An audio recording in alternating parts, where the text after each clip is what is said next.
All right. I am quite confident that we are rolling and that we are live here. Good afternoon, everybody. It's your neighborhood friendly Scottish whiskey hobbit, broadcasting to you live once again from our grandiose and epic back deck here at my domicile. I just got back in state from a 8 day, as they say in the old country, a 8 day holiday, a vacation to see some of my amazing family out in Oregon in the very beautiful Pacific Northwest region. That was a great vacation, but it's great to be back home. You know, there's no place like home. Just like Dorothy says in The Wizard of Oz.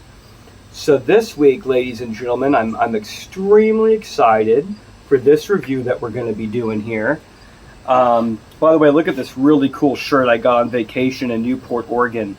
It looks like the Pink Floyd Dark Side of the Moon, only it has a loon on it. You know, those really cool ducks, those really cool those aquatic birds, and it says Dark Side of the Loon. You get it? Anyways, I'm really very easily amused. What can I say? Well, all right, and I don't know what my camera's doing. It looks a little looks a little weird there. So this is Black Velvet. This is Black Velvet Reserved. It is aged 8 years, barrel aged in oak. It's blended Canadian whiskey. It is blended Canadian whiskey, the Black Velvet Reserve, aged 8 years. Black Velvet. So I have talked about how I've never done a Canadian blended whiskey before. About a month ago, I did the single grain Canadian Club Rye, and it was a bit sassy, kind of rough. But this is, I think, I've made history on the channel, ladies and gentlemen, because to my knowledge, I believe in the 6+ years of the channel, this is the first Canadian blended whiskey that I've ever done. And of course, it being a blend, it means it's not, again, we've talked about this a lot. To just cut to the chase, Canadian blended whiskeys are normally a mixture of wheat, corn, and rye. Corn, rye, and wheat. And again, all of that is in the mash bill. And some of them also have malted barley. But it's definitely a Canadian tradition, and I'm really excited to try this. So again, guys, this is the Black Velvet Reserve aged 8 year. Let me move on here and go and check out the nose here. After almost a month of not doing a review, I have to get back into the rhythm of things here. Well, this is interesting. So the nose has got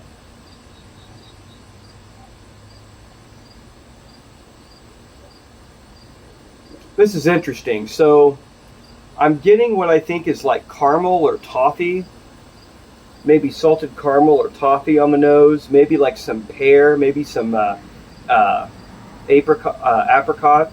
So maybe like pear, apricot, maybe some caramel and some toffee, and maybe even some sea salt on the nose. So it kind of is interesting. Let me go ahead and dive in here to the taste here.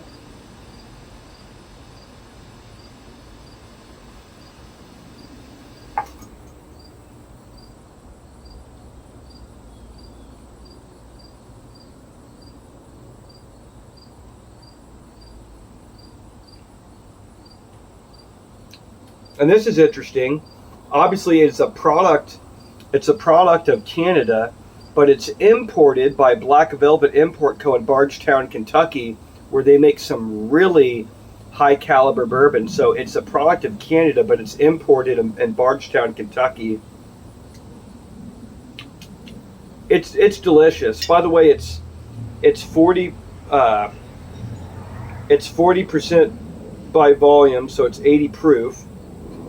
There's kind of some weird stuff floating in the bottom of the bottle, but what the heck?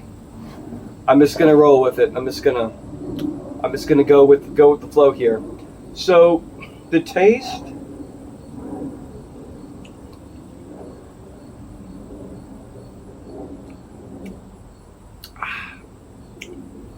It is definitely smooth. It has like a smooth kind of a silky type of a finish to it. You know, it's not giving me that many flavor profiles to basically work with. Now that being said, I think it is smooth. I think it is decadent. I think it's a great whiskey, but I'm having a difficult time describing it, folks. Give me just a second here.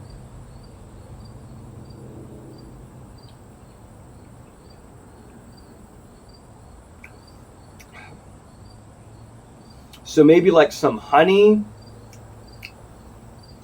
maybe some like nutmeg. So I'm getting like honey, maybe nutmeg, maybe some licorice and some cinnamon, possibly. There's nothing that just bam. There's nothing that just punches me too intense. It's more of like a mellow. It's smooth. It's mellow, but everything is well balanced, and it does have a little bit of a zesty type of a finish, sort of. So I think there's some licorice, and I forgot what I was just saying. I really think it's very sippable. It's smooth. It's smooth. I need to really maybe try and brainstorm a better way to describe it, but you know, each whiskey that I review on the channel is a different breed. You know, it's a different experience, and there's going to be reviews where I don't have anything that really especially jumps out at me. But yeah, I think you get honey. I think you get some cinnamon. I think you get some nutmeg. Has a nice kind of a silky, very pleasant kind of finish there. So it's pretty good, folks. It's pretty good. And you know that saying, keep it simple, stupid, KISS. It's good. Now, I'll tell you something really fascinating about this particular whiskey.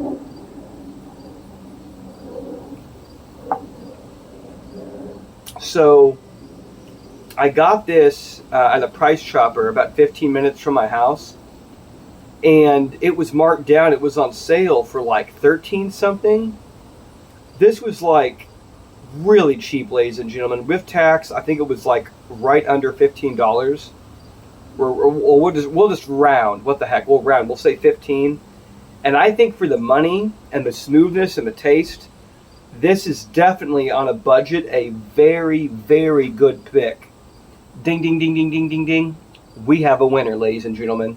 Especially, again, at this price. Today's the first day.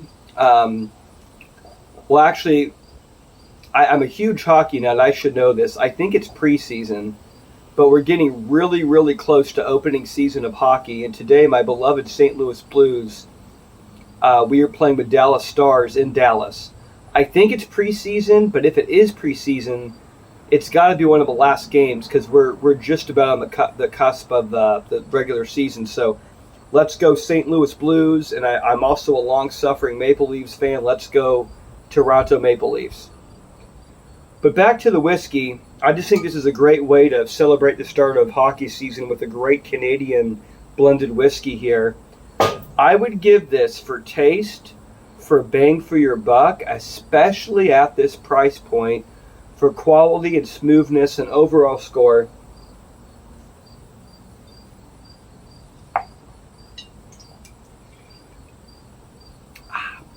so smooth. I would give this between an 85 and an 88. So we're going to say a B+. I would give this a B+. And again, at that price point, I almost expected this to be nasty, but it's actually pretty darn good, in my opinion. Now, I will say this. There's no strong or overpowering flavor profile here. It's more mellow. It's more subdued, but it's very smooth and very drinkable. That's what I like about it. When I was a very, very young lad, very young, like 18, 19, 20, the regular black velvet, just their regular black velvet, one of my older friends would buy for me. And I had some strange evenings when I was a young lad, drinking too much of the regular Black Velvet. I mean, this is shoot, I turned 35 in 2 months. This was when I was like, this is 13, 15 years ago. I was like 18, 19, 20, so a very, very long time ago. But the Scottish Whiskey Hobbit, I definitely approve. And again, here's what the bottle looks like. Man, I love this shirt that I got on vacation. But yeah, the Black Velvet Reserve, aged 8 years. It's very good. I definitely approve of it. I give it a B+. To my few regulars, thank you guys so much. This is, again, one of my many hobbies and pastimes, and I really appreciate each and every one of you that tunes in. Remember, beautiful women are magic, but in my opinion, you can only pick one to be with for the rest of your life. Be a kind human. Treat everybody, treat everybody the way that you want to be treated. And I'll go through the rest of my little ramble there. But anyways, yeah, thank you guys so much for watching. Thank you for tuning in. Please like and subscribe if you haven't already. Remember, when you're drinking alcohol, water. It's actually, alcohol obviously is not good for you, but water helps you in many different ways. So you need to stay hydrated when you're drinking alcohol.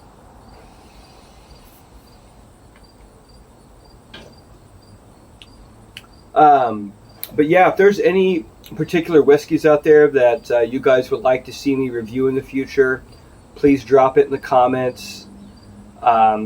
Before I wrap up, remember, be a kind human. Treat everybody the way you want to be treated. No one's perfect. I'm sure not perfect at all. We all make mistakes. But do the very best that you can to put the needs of others before yourself. But also, faster horses, younger women, older whiskey, and more money. And the words of one of my favorite early mid-70s country and western artist, Tom T. Hall. The name of that song is called The Cowboy and the Poet, Faster Horses.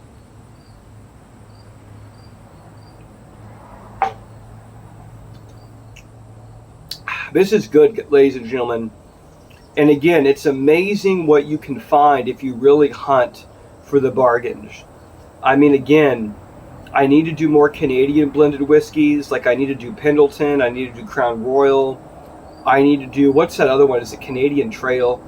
There's a bunch of ones I need to do. I definitely need to do more Irish whiskeys and more single malt scotches and more ryes and Japanese whiskeys. So there's just, for my budget, I've got to just space out these videos and kind of explore. But, I think there's a fine whiskey out there for everybody's palate and everybody's taste. But God bless, guys. Stay safe. Thank you guys so much for tuning in. Again, I made history here, which is the first Canadian blended whiskey I've done on the channel, since most of the other ones I did were, like I said, the only other Canadian whiskey was last month, that single grain Canadian rye whiskey, which was really kind of rough, and I gave it D+. But this is much better. I highly recommend it. And thanks for tuning in, guys. And again, just because I'm Scottish and intense, I just like showing off the bottle there. Black Velvet, aged 8 years, the Black Velvet Reserve. Well, thanks for tuning in, guys.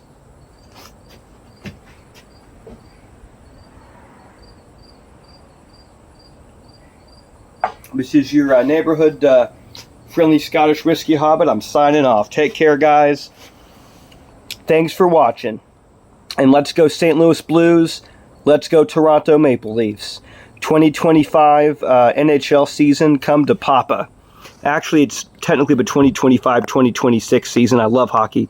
Take care, guys. Thanks for watching.